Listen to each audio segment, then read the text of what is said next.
Shalom, queridos, graça e paz da parte do Eterno. Estamos entrando aqui para aquela nossa conversa, né? Hoje, com a música aí que fala sobre confiarei. Quero convidar você para convidar outros a ouvir esta palavra que nós temos a ministrar. Código de vencedor. Estávamos aí alguns dias sem ter, né, esse nosso contato, esse nosso programa de segunda-feira, 2020. Eu quero chamar você para poder estar aí conosco. Com certeza que vai ser uma bênção em nome de Jesus. Deus cuida de mim. Tem uma história que eu estava assistindo alguém contar, né? Eu queria começar contando um pouco dessa história, que um grupo de cientistas da área botânica queria treinar alguns macacos. E aí o que foi que eles fizeram? Vamos ver se a gente consegue controlar suas emoções. E eles colocaram um cacho de banana em cima de uma torre, de um galho, e quando o macaco ia tentando chegar para pegar aquela banana, ele com um jato d'água derrubava. Na primeira tentativa, na segunda, na terceira, o macaco desistia. E aí ele ia liberando outros macacos, ia fazendo a mesma coisa. Todos eles foram programados a acreditar que seriam incapazes de pegar aquele cacho de banana. E aí um macaco que não presenciou nada disso, que não teve essa abordagem, não foi ali atingido pelo jato de água, ele começou, viu o cacho de banana, começou a subir, e aí os macacos que foram atingidos, treinados, que foram atingidos para desistir dos seus projetos, dos seus ideais, que era alcançar aquilo que ele sonhava, que era o cacho de banana, esses macacos começaram a puxar o pé daquele que estava subindo, como quem dizia bem assim: se nós não podemos, você também não pode. Se nós não conseguimos, você também não vai conseguir. Se nós não chegamos ao topo, você também não vai chegar. Se nós não alcançamos os nossos ideais, você também não vai alcançar. E aí eles, de alguma forma, puxavam a perna daquele macaco que não enfrentou aquelas lutas, que não presenciou aquelas batalhas, para que ele desistisse, juntamente como os outros já tinham desistido.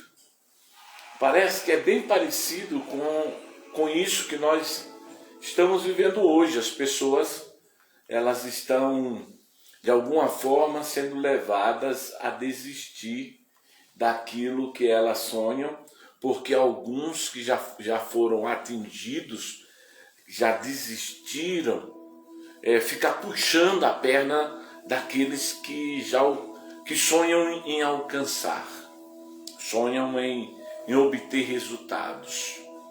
E é sobre isso que eu quero falar hoje nesse nosso Código de Vencedor.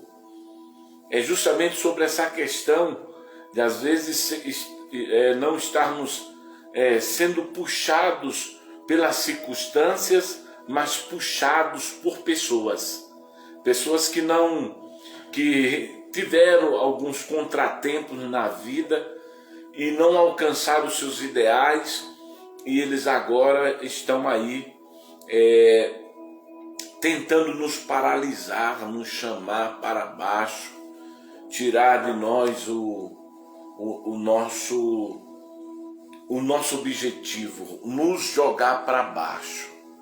E com isso, o que nós devemos fazer? Vou falar de algumas experiências vividas, de algumas coisas que aprendi nesses longos tempos, viajando, encontrando todos os tipos de pessoas, com cada um com suas adversidades, que de alguma forma tentaram me puxar para baixo. Como nessa nossa palavra, nessa nossa palestra, sempre falamos de Davi, foi justamente isso que aconteceu quando Davi chega na batalha, uma vez que todos que estavam ali já tinham visto durante 40 dias, todos os dias, o gigante com o mesmo discurso, jogando balde de água fria naqueles homens que estavam ali, com suas palavras de ódio, com suas palavras de superioridade, com suas palavras de maioral, fez com que o povo de Israel se sentisse para baixo e caído. Então nós temos uma história onde nós estamos convivendo, não, o que mais puxa as pessoas para baixo não são as suas circunstâncias, mas as pessoas que não conseguem ver você alcançando resultados que você sonha. Então você vai ter muitas pessoas que são o seu maior obstáculo, muito maior do que as circunstâncias que você está enfrentando. Por isso que Davi viu, porque quando Davi chega ali naquela batalha, ele chega e ele observa que o gigante já tinha controlado a mente, a emoção, a capacidade, a intelectualidade de todo o exército de Israel, com seus discursos. E agora o que Saul queria, tanto Saul como Eliabe, era puxar Davi para baixo. Eles não conseguiram, então os outros também não podem conseguir. Então é isso que nós vemos hoje. O que nós vemos são pessoas que estão sendo maiores nas suas batalhas, como maior do que aqueles que têm sido os seus obstáculos. Então eu quero falar sobre isso e começar mostrando para você algumas coisas que eu aprendi sobre prosperidade, problemas e elogios. É sobre isso que nós vamos falar. Prosperidade, problemas e elogio.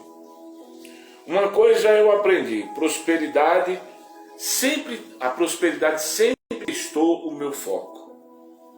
A prosperidade nunca testou o meu caráter, mas o meu foco. Hoje o que a gente percebe é que a prosperidade que testou o meu foco, eu aprendi que já a pobreza distorceu o meu foco. É sempre assim. Olha, quando a prosperidade chega, ele pode levar os teus olhos para lugares para testar o quanto você continuará focado em ser humilde, focado em aprender, focado em respeitar, focado em não se engrandecer, não se orgulhar. A prosperidade, ela testa o foco das pessoas. Já a pobreza distorce o foco. Então quando você vai ver alguém passando por dificuldade, ela perde o foco. E quando ela começa a perder o foco, quais são os principais fatores do foco perdido? É justamente, por exemplo, alguém que está enfrentando uma pobreza, ela começa a olhar para as outras pessoas que têm com uma certa raiva. A pobreza distorce o nosso foco porque ela rouba de nós a capacidade de acreditarmos que somos capazes de termos o que sonhamos. Então, há uma série de coisas que nós devemos aprender. A prosperidade pode nos testar o foco, mas a pobreza distorce o nosso foco. Uma coisa que eu aprendi é que a prosperidade provou a minha teologia, já a pobreza desafiou a minha teologia. Olha que coisa interessante. Já que a prosperidade provou a minha teologia, e tem muitos por aí que não acreditam, dizem que a teologia da prosperidade é algo de um homem carnal, de um homem que não é espiritual, de um homem que não conhece a Deus, de um homem que não se atenta para Deus. Já a pobreza, ela simplesmente desafiou a minha teologia. Por quê? Porque a fé vem pelo ouvir a palavra. Uma vez que eu acreditava na prosperidade e a pobreza veio, tudo que ela tenta fazer é desafiar tudo aquilo que eu acreditava que provinha de Deus. E eu vou mostrar uma série de versículos aqui que vai falar de prosperidade dentro do que a Bíblia diz, dos problemas e dos elogios. Então, uma coisa eu aprendi: a pobreza que distorceu o meu foco, a prosperidade testou o meu foco, a prosperidade provou a minha teologia e a pobreza desafiou a minha teologia.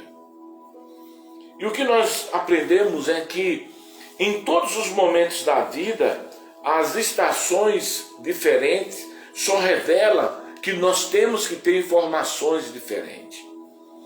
Agora mesmo aqui em Vitória da Conquista está frio.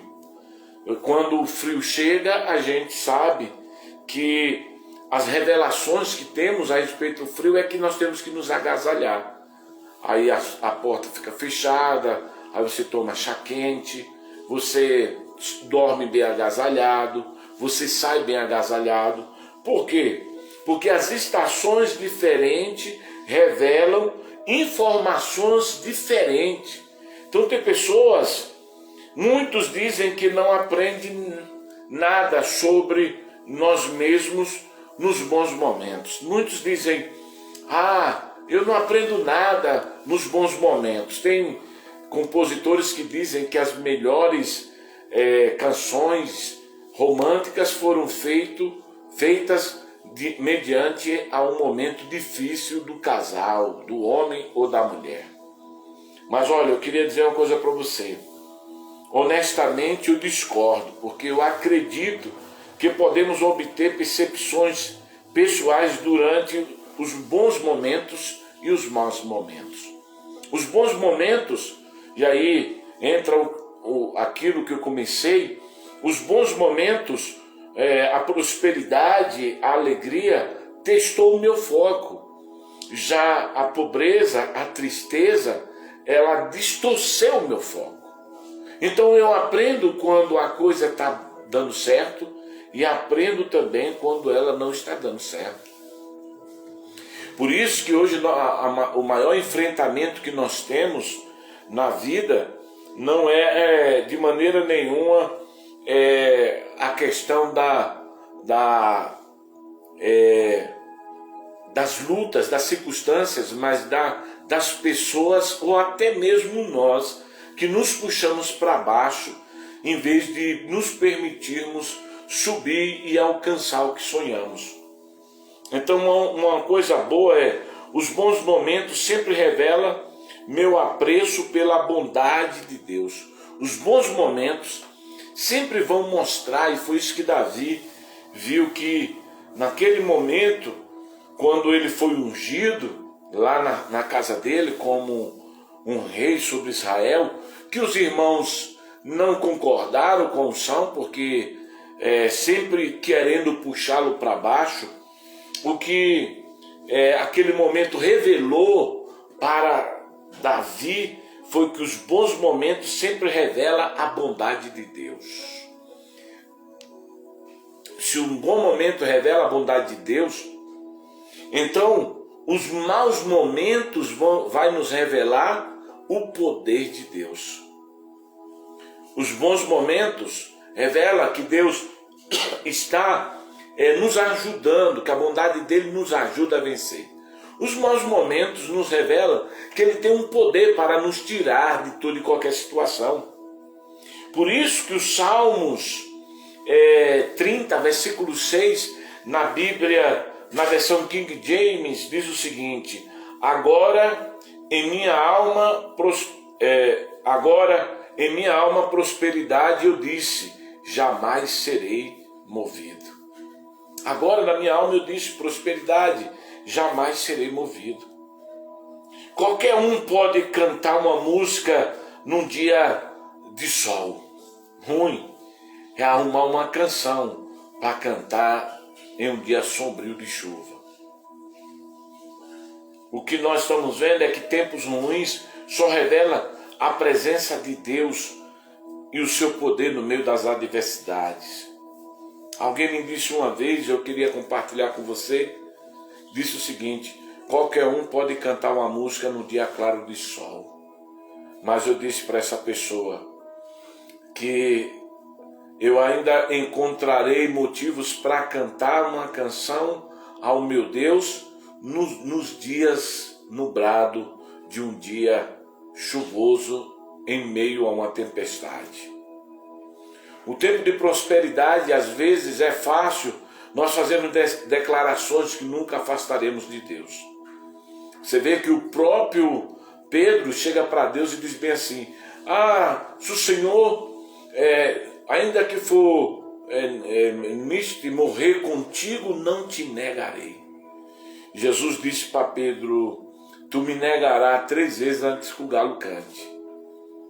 Porque num tempo de alegria, num tempo onde as coisas não estavam apertando, o que Pedro não entendia era que ele estava exaltando sua confiança, exaltando a sua fé, mas logo quando ele viu Cristo preso, ele agora não conseguiu exaltar a sua confiança.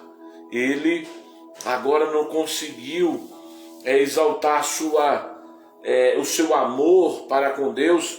Quando ele viu os inimigos prendendo Jesus, ele simplesmente percebeu que no momento da adversidade, o que ele falava no momento da prosperidade era totalmente diferente. Porque as estações nos revelam instruções e atitudes diferentes. Então, quando nós olhamos para a verdade do que Deus está nos dizendo, quando nós vamos comparar o que Deus disse com o que vivemos, os momentos de pressão podem rapidamente se transformar em uma sessão de ai de mim, para aqueles que não conhecem claramente a vontade de Deus nem a sua palavra. Você vê que Pedro negou Jesus no pátio ali onde estavam todos reunidos, e teve pessoas que disseram assim: não, você é um dele, você fala igual a ele, você se veste igual a ele. Mas o momento era tão difícil que ele começou a ter uma reação do tipo ai de mim, ai de mim. Ele não percebeu que não era a adversidade que nos puxa para baixo, mas a nós mesmos e as nossas emoções. Os problemas nos puxam para baixo. Os problemas nos levam para distante das nossas prioridades. Eu já ouvi pessoas proclamarem de forma ignorante que o falso evangelho da prosperidade deve ser declarado como heresia. Engraçado que a Bíblia diz que a sabedoria grita no telhado, bem a ignorância parece reservada para falar em redes sociais, em rede de televisão e na boca de muitas pessoas. Já que a sabedoria do evangelho grita nos telhados, as redes sociais e aqueles que desprezam a boa palavra de Deus devem estar nas redes sociais, nas TVs, falando contra aquilo que Deus ama. Segundo o que está escrito no livro dos Salmos, capítulo 35, versículo 27, que diz que Deus ama a prosperidade. Cante e se alegre-se todos, porque Deus ama a prosperidade dos seus servos. A mensagem que muitas das vezes ouvimos não é a mensagem do desejo de Deus, porque o desejo de Deus era que o povo saísse das suas escravidões para viver nas suas prosperidades, na prosperidade que ele tinha.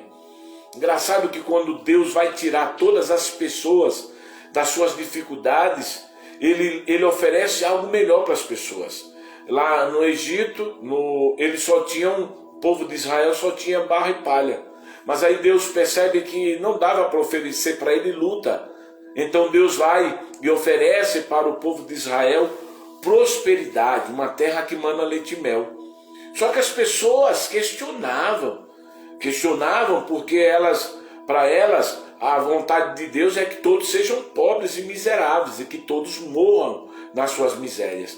Só que quando nós vamos olhar para todos os textos bíblicos, ele vai nos apontar para algo maior. A vontade de Deus é que todos nós tenhamos sucesso e não apenas sofrimento, como muitos pregam, que há muito mais sabedoria no sofrimento do que nas alegrias. E eu contesto isso, porque eu prefiro ser feliz do que viver uma vida triste.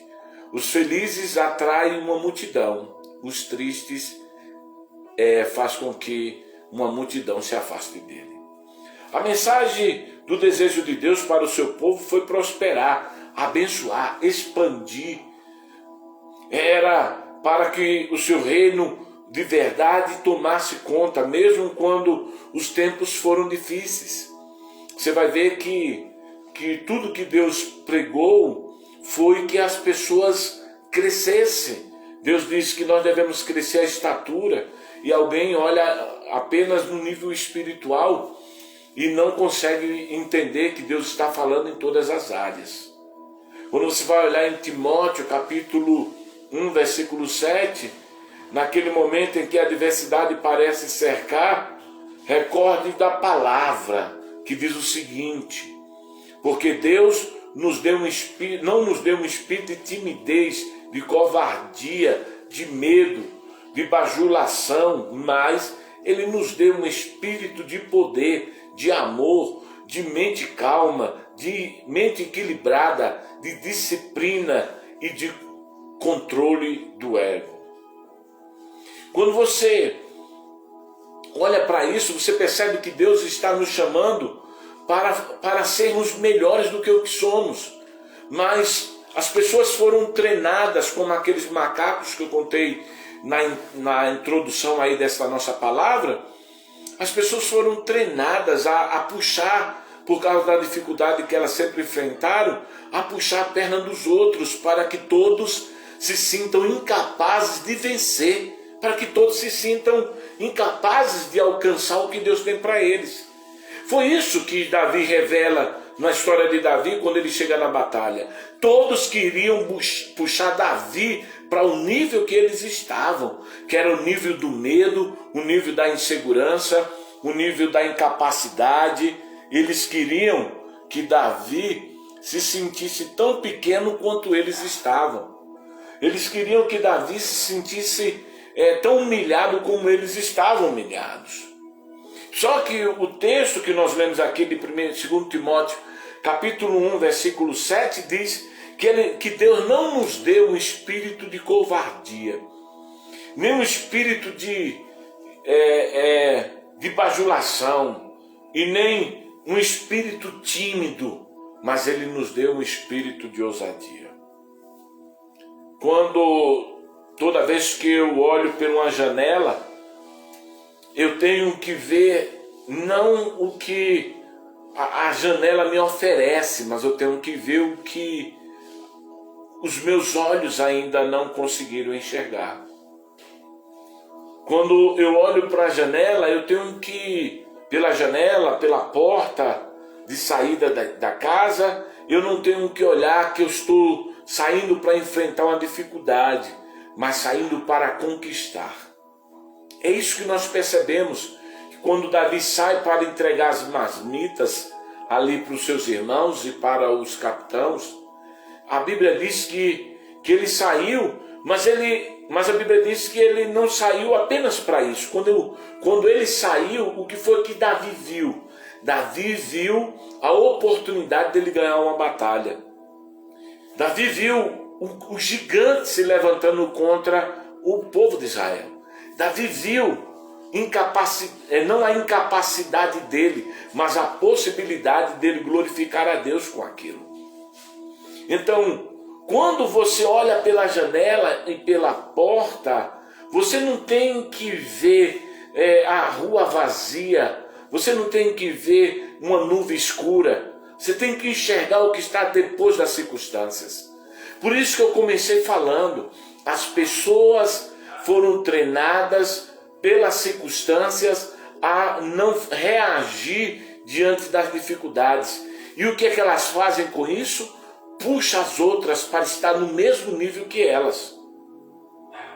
É por isso que você não tem um espírito de covardia, mas de ousadia e de poder. A paz, minha bispa Conceição, Deus abençoe.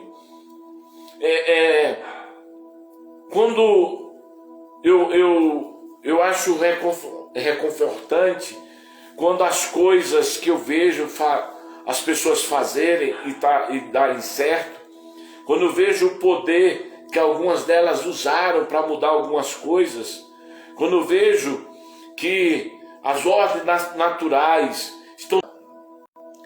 estão sendo transformadas pelo poder da palavra, estão sendo transformados pela orientação. Olha o que é que a Bíblia diz em Gênesis 26:1. Diz assim, que houve uma fome na terra, além das primeiras que houve no tempo de Abraão.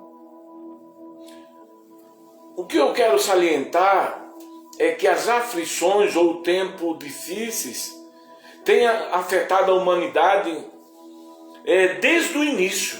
Você vê que Davi, nós estamos lendo aqui a história de Isaac, desde Isaac já havia fome, desde Abraão já havia dificuldade. Quando você vai olhar, desde Davi já havia gigantes para se vencer, e gigantes da alma. Desde o início da Bíblia já haviam pessoas. Oi, Glauber, Deus abençoe, shalom. Desde o início da Bíblia, você vai encontrar que já havia dificuldades, as pessoas já enfrentavam dificuldades. Então, não é nada novo. Não, por isso que a Bíblia diz, não há nada, em Eclesiastes diz, não há nada novo debaixo do sol. Tudo é velho. Uma geração vai, outra geração vem e tudo continua. Desde a antiguidade já havia faraós que governavam, pessoas que viviam debaixo de jugo de outros opressores que tentavam prender. Só que as pessoas cristãs que são puxadas não pelas circunstâncias, porque as circunstâncias existem desde o início, quando Deus visitou a terra, desde Gênesis, a terra sem forma e vazia, e Deus visitou ali aquela terra. Os problemas já existiam na terra, e Deus consertou ali. O que Deus mostra é que, amém, é que Deus está disposto a consertar todo e qualquer caos. Então, o que nós temos que aprender é que quem foi que consertou o caos de uma terra? Foi Deus. Quem foi que consertou, que matou a fome e fez, aqui Gênesis 26:1, Isaac prosperar? Foi Deus. Quem foi que deu vitória para Davi diante de Golias? Foi Deus. Quem foi que fez o povo de Israel, oprimido ali pelos amalequitas, por intermédio de Gideão, vencer aqueles reis? Foi Deus. Então os problemas, eles existem desde o início. A questão é o espírito ou a forma como eu uso para vencê-lo.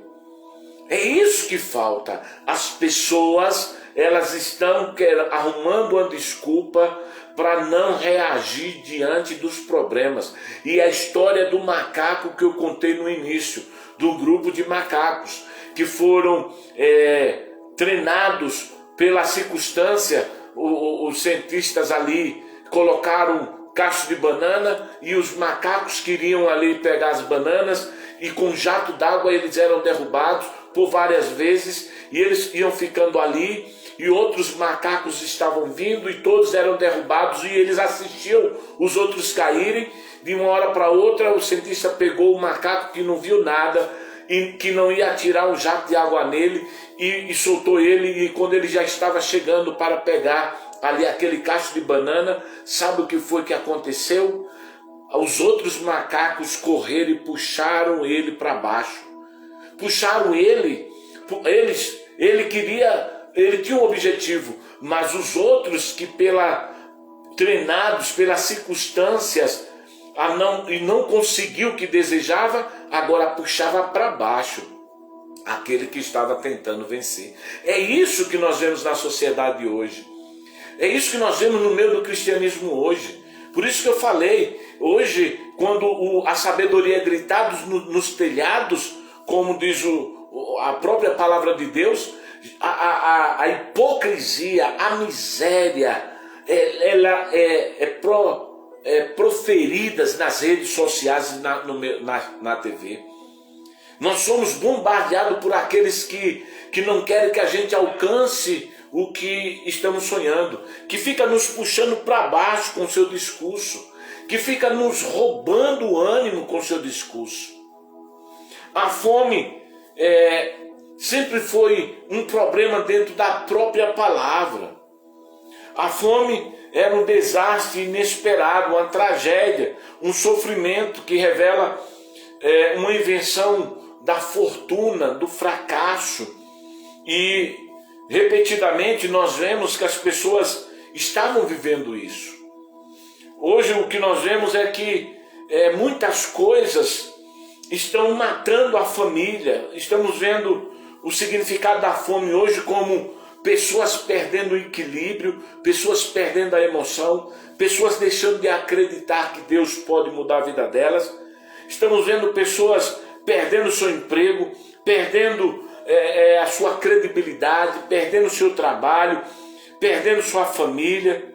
O que estamos vendo é que repetidamente os recursos naturais que o homem tinha para conquistar está sendo roubado. E esse é o tipo de fome. É porque as pessoas que não alcançaram os seus objetivos agora querem nos puxar para baixo. Olha o que é que diz no Salmos 30, versículo 7. Diz assim: o Senhor, com o teu favor, fizeste a minha montanha ficar forte. Vocês escondeu o seu rosto e eu fiquei perturbado. O Senhor escondeu o seu rosto e eu fiquei perturbado. Nova versão King James. Vou ler novamente. O Senhor, com o teu favor, fizeste minha montanha ficar forte. O Senhor escondeu o seu rosto e eu fiquei perturbado. Deus deu a Isaac uma instrução específica, que ele deveria seguir a prosperidade mesmo num tempo difícil que ele estava enfrentando. Deus disse: fica em Gerar, mas aqui tem fome, mas fica aí, segue a instrução. Ele precisava compreender e agir de acordo com as instruções que Deus estava dando. Ele precisava prosperar mesmo em um tempo difícil. Ele não deveria ser puxado. O que Deus queria mostrar para Isaac não seja puxado pelos fracassados da terra de Gerar. Você vai ver isso até nos poços que depois ele vai cavar, e ali a batalha pelos poços de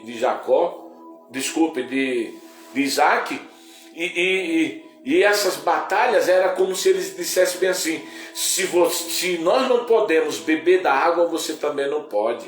É isso que acontece hoje.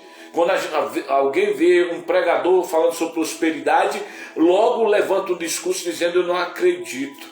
Você vai ver isso em Lucas capítulo de número 11, eu acho que é 11, que diz que Jesus está na sinagoga falando com autoridade, e o povo se admirava da sua autoridade, e de uma hora para outra entra um espírito num dos líderes daquele lugar, e ele começou a dizer: que temos nós contigo.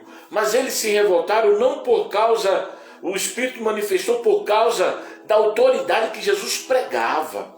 Então hoje, o que nós estamos vendo é que hoje há uma competição de pessoas que fracassaram e querem te puxar para baixo. Então quando alguém vê alguém falando de prosperidade, eu não concordo. Aí quando vê alguém falando que Deus dá vitória, eu não concordo. Aí o que você vê são pessoas que as circunstâncias derrubaram ela e ela agora prostradas, elas não conseguem ver ninguém subir, e quando ela percebe que alguém está prestes a receber ou a conquistar o que ele sonha, logo ele tem um puxão para baixo. Considere algo que eu quero lhe falar sobre o que nós estamos vendo nos dias atuais. O que nós estamos vendo é que tem coisas na nossa vida que só vai acontecer se nós continuarmos persistindo. Por isso que eu comecei a falar para você que eu estou falando sobre prosperidade, problemas e elogios. Eu estou falando que a prosperidade testou o meu foco, já a pobreza distorceu o meu foco. A prosperidade provou a minha teologia, já a pobreza desafiou a minha teologia. É isso que eu estou falando. Eu estou falando que as estações diferentes revelam informações diferentes e que nós não precisamos e não devemos seguir o que os outros estão seguindo. Nós devemos permanecer naquilo que Deus nos chamou. Se alguns não querem acreditar na bênção, no que Deus é capaz de nos abençoar, não deixe que Ele te puxe daquilo que você sonha, que você está prestes a alcançar. Então, alguns que eu conheci declarou muitas das vezes para mim que seria impossível eu alcançar o que eu sonhava. Encontrei pessoas que me reprovaram, que chegaram a dizer que eu tinha cara de pau. O problema é que sempre vai surgir pessoas dispostas a desviar o seu foco daquilo que Deus te prometeu. O salmista nos disse que a falta fazia ele se sentir como se Deus estivesse escondido o seu rosto. É o que ele diz no Salmos 30, versículo 7. O Senhor, com teu favor, fizeste minha montanha ficar forte. Mas o Senhor escondeu o seu rosto e eu fiquei perturbado. Na verdade, o que ele estava dizendo era que Deus fez a montanha dele um lugar seguro. Mas por ele estar enfrentando alguma dificuldade, ele achou que Deus havia se escondido. Porque Deus, quando ele tirou o foco de Deus, ele ficou perturbado. Quando ele olhou para Deus, olha o que é que diz no versículo 10 do Salmos 30. Diz: ouve, Senhor, e tem misericórdia de mim, Senhor, seja meu ajudante. Os problemas desviam a sua visão da sua conquista. E aqueles que já enfrentaram os problemas não querem te ver vencer. Sempre vão te puxar para baixo. O que nós estamos vendo é que o problema que ele estava vivendo, como que muitos de nós vivemos, se você não mudar o seu sistema de crença para concordar com Deus, você sempre vai estar concordando com as suas circunstâncias. É isso que o salmista está dizendo no Salmos 30, versículo de número 9 e versículo de número 10. Ele está mostrando que parece que quando ele olhou para a circunstância, as instruções que ele tinha, a crença dele foi mudada. É isso que acontece. Você vê que quando Saul, que havia vencido muitas batalhas, quando viu Golias, ele olhou para Golias não para as circunstâncias. E o que foi que ele fez? As crenças dele foram mudadas. Ele já não acreditava que Deus era capaz de dar vitória contra aquele inimigo, porque ele já olhava para suas forças. Mas você vai ver que já Isaac, naquela terra de Gerar, quando as pessoas lutavam contra os seus poços que ele cavavam, poços antigos do seu pai, ele não desistiu, ele continuou cavando, até que ele encontrou um poço que deu para ele prosperidade e o fez enriquecer muito mais do que ele havia ficado rico quando nos primeiros poços. O que Isaac nos mostra é que as circunstâncias que ele enfrentou quando alguém lutava para tomar os seus poços não ia roubar dele a instrução que Deus havia dado para ele. E é isso que você tem que entender. Quando você está focado, quando você está em Deus, você não tem que permitir que a circunstância mude as suas crenças, roube o teu ânimo, venha desfazer do que Deus te prometeu. Você tem que permanecer firme naquilo que Deus estabeleceu. Nós precisamos ser gratos pelo que vivemos em uma época onde muitos estão vivendo não uma revelação divina, mas uma revelação humana, onde a maioria aceita as circunstâncias como provinda de Deus. Que era isso que Israel achava, que os problemas vinham de Deus.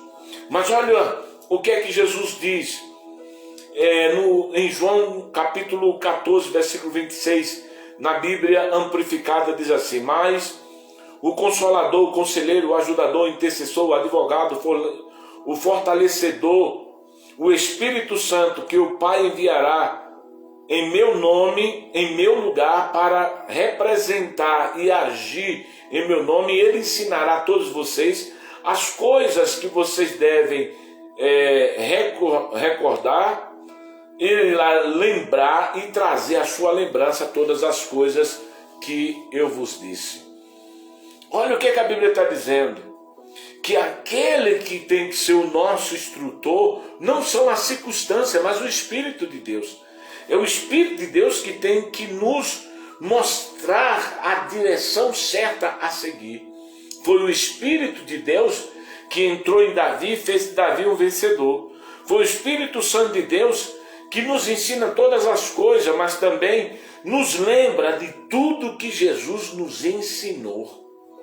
Então, hoje, você vai ver que tem pessoas que estão vivendo puxado pelos outros e por si mesmo, que não conseguem acreditar no que a Bíblia diz. Filipenses 1,19 diz: pois estou bem certo do fato de ser que por meio das suas orações, um suprimento abundante do Espírito do Senhor Jesus, o Messias, resultará em minha preservação para a saúde espiritual, bem-estar da minha própria alma, que servirá para a obra salvadora do Evangelho. Paulo estava dizendo que a vida dele estava garantida pelaquilo que o Espírito de Deus dava para ele, e não pelas circunstâncias. Que a garantia do sucesso de Paulo não era o que a força dele dizia, mas que o Espírito de Deus o instruía. Não era a circunstância que mudava as crenças de Paulo, mas o Espírito de Deus que fazia com que Paulo entendesse qual era o momento e que iria de alguma forma melhorar a sua capacidade em realizar aquilo que Deus estava colocando à sua frente. Por isso que no Salmos 30, versículo 11, diz assim: o Senhor transformou meu luto em dança, o Senhor tirou o meu pano de saco e me vestiu de alegria. Olha que coisa! Quando o salmista tirou os olhos da circunstância e colocou novamente os olhos em Deus, porque a crença dele não tem que vir da circunstância, mas de Deus, as coisas foram trocadas, transformadas. Então ele diz que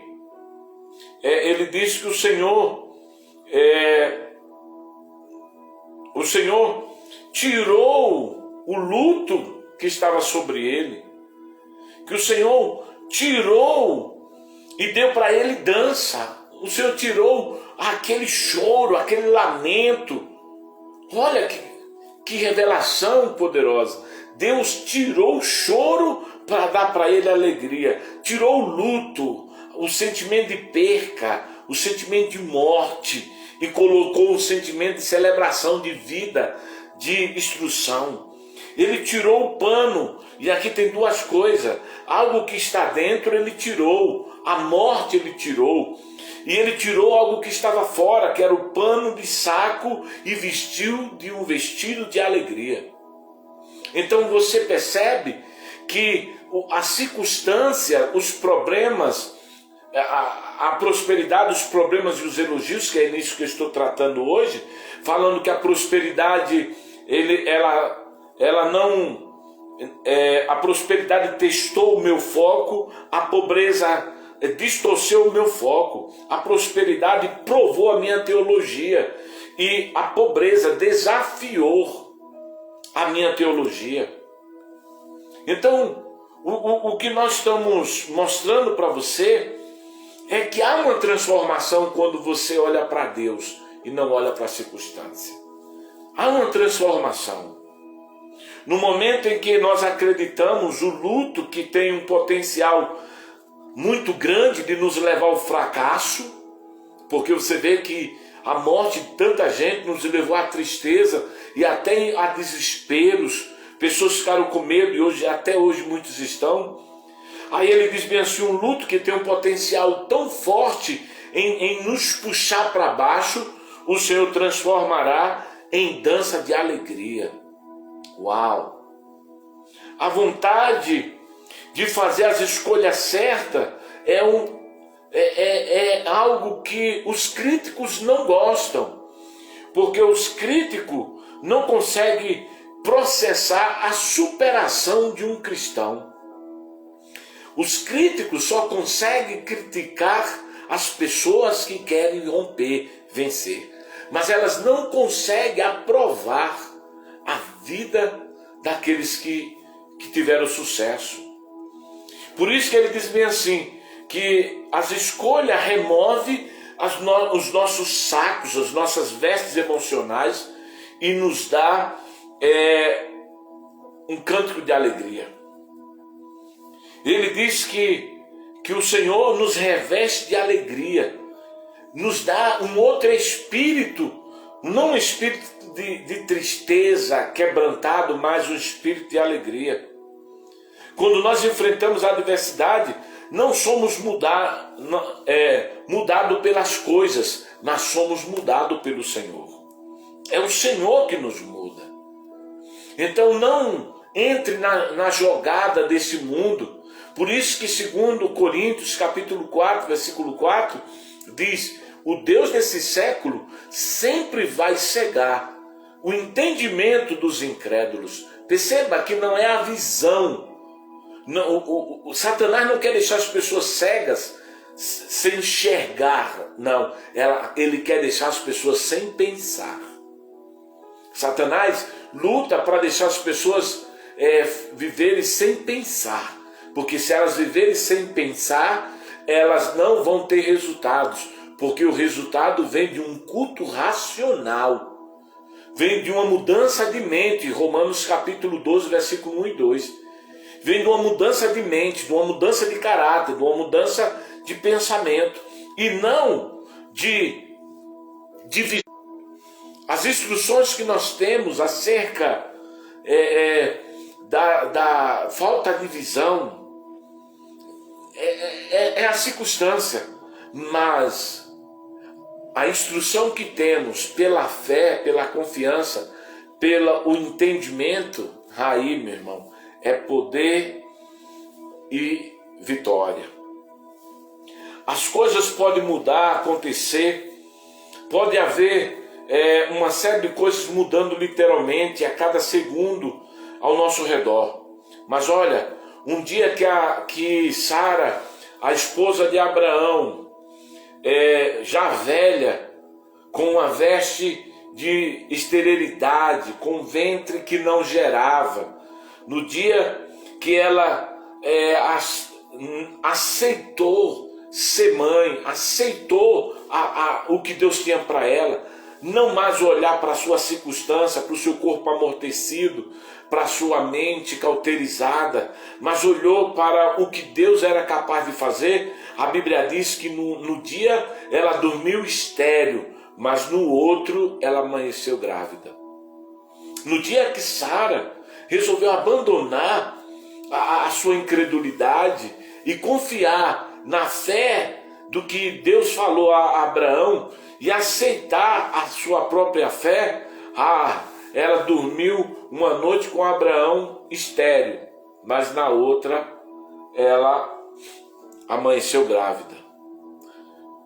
Até mesmo estava sem entender. Israel não sabia que Deus iria fazer um milagre tão grande no meio de uma família tão nobre. E você vai ver que a mesma coisa aconteceu com Isaac. Mas Isaac simplesmente venceu. Isaac orou por sua mulher e ela ficou grávida. No dia em que Davi estava fugindo de Saul e dos seus exércitos, no dia seguinte, Saul morreu e Davi tornou-se rei de Israel. Porque sempre vai ser assim. Um dia a luta vai querer ser intensa para você, mas no outro dia o Senhor te dará a vitória. O choro pode durar uma noite, mas a alegria vem ao amanhecer. Salmos 30, versículo 5.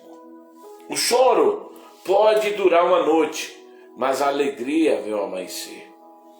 O pecado é que nos destina ao fracasso e ao inferno eterno. Mas o poder de Deus nos garante a salvação e uma morada no céu. Quando você vai olhar os Salmos 30, versículo 12, você vai ouvir o seguinte: a fim de que a minha glória te cante louvor e não se cale. Ó Senhor meu Deus, eu te darei graça para sempre. A palavra de Deus sempre vai dar uma reviravolta na nossa vida. Você vai ver que um dia, 40 dias, Golias era temido. Em um dia, quando Davi chega, todo o temor que alguém tinha por Golias foi jogado no chão. É só Deus encontrar alguém que acredita. Um dia daremos glórias ao Senhor. Conforme o salmista diz, a fim de que minha glória te cante louvor e não te cale. Ó Senhor meu Deus, eu te darei graça para sempre. Precisamos fazer escolhas para glorificar a Deus. Precisamos olhar não para a circunstância, mas para o que Deus nos prometeu.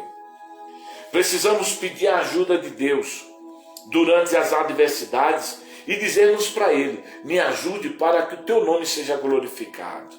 É isso que eu tenho dito para Deus. Me ajude para que o teu nome seja exaltado. Salmos 34, versículo 17 diz assim: quando o justo clama por ajuda, o Senhor os ouve e os livra de todas as aflições e tribulação. Precisamos fazer escolha. Nossa crença não pode estar baseada nas nossas circunstâncias. Não seja puxado por aqueles que não venceram, que não acreditam em milagre, que não acreditam em prosperidade, porque nunca alcançaram. E alguns desses que criticam o evangelho da sabedoria que é gritada nos telhados, mas eles propagam medo de infelicidade nas redes sociais, na TV, esses daí, alguns deles já alcançaram e agora não quer que os outros alcancem. Mas outros, a grande maioria, eles estão puxando você para baixo, porque não quer te ver vencer. Pare para glorificar a Deus. E quando fazemos isso, estamos fazendo o que diz o Salmos 35, versículo 28, que diz assim: vou dizer ao mundo como o Senhor é grande e bom, e gritarei aleluia o dia todo, todos os dias para sempre. Quando nós louvamos a Deus durante as tempestades da vida, estamos mudando o ambiente em que vivemos. Quando acreditamos no que Deus diz, independente das lutas que estamos enfrentando, somos fortalecidos. Quando nós louvamos, recebemos promessas de prosperidade, de cura, de felicidade. Qual era o plano que você tinha antes desta palavra? Isaías capítulo 25, versículo 1 diz assim: louvado seja o Senhor, ó Senhor, tu és o meu Deus, e te exaltarei, louvarei o seu nome, pois é em perfeita fidelidade. O Senhor fez as coisas maravilhosas, coisas planejadas há muito tempo. Por isso que eu faço o que o Senhor diz. Olha, como eu falei no início, não se deixe ser puxado pelas pessoas que foram vencidas pelas circunstâncias. Quando a prosperidade testou o meu foco, a pobreza distorceu o meu foco. Quando a prosperidade provou a minha teologia, a pobreza me desafiou a minha teologia. Quando eu olho para as estações que eu já vivi, em cada uma delas eu tive uma instrução diferente, eu posso dizer para você, honestamente, eu não acredito no discurso de quanto pior a vitória é maior. Não, eu acredito no discurso que quando você tem uma fé em Deus, ainda que essa fé seja insignificante, o Senhor te dará uma vitória tão grande que você será capaz de falar, não é de lutar, é de falar. Você será capaz de dizer para a montanha: ergue-te e lança no mar, vai para o meio do oceano.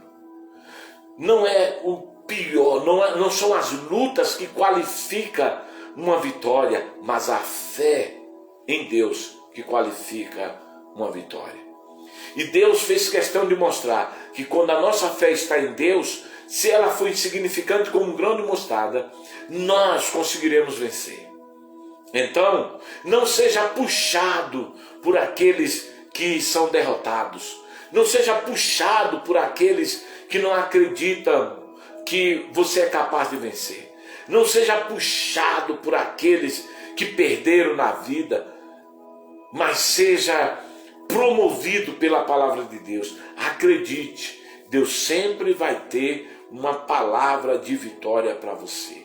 Deus sempre vai ter uma instrução.